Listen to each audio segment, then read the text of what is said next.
Hi, this is Dina for Splitcoaststampers. In today's video, I have a couple of variations on scrape painting, which is done with acrylic paints and a straight edge tool.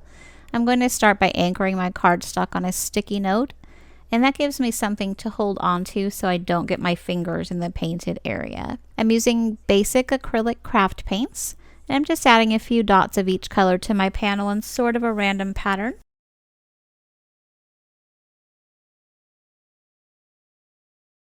And then I'll use the edge of this gift card to scrape the paint down the card. And you can see that the colors are brightest with the first scrape. The more you go over each area, the more muddied the colors will become. So the less you work over the panel, the better for a bright and clear coloring. You could just scrape a small section too. You don't need to fill the whole panel like I did here. It is a very simple and quick technique, so there are lots of different ways that you can experiment and just have fun with it. I used that panel to back a silhouette image, and then here's another panel that I did in the same way with some different colors. Karen Dunbrook provided our photo tutorial for this second technique. You apply the paint to the panel in the same way. So just a few random drops here and there.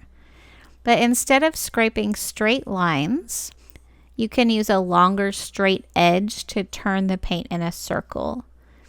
Karen has a special tool that she used, and you'll see that in the photo tutorial, but I just grabbed a scrap of mat board here.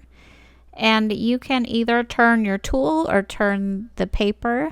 I found it easier to turn the cardstock and hold my straight edge still, but you can experiment with both and just see what works best for you. You're going to be pushing some paint ahead of the straight edge, so you can just use a paper towel or a palette knife to remove that little bit of excess. Here's my finished card.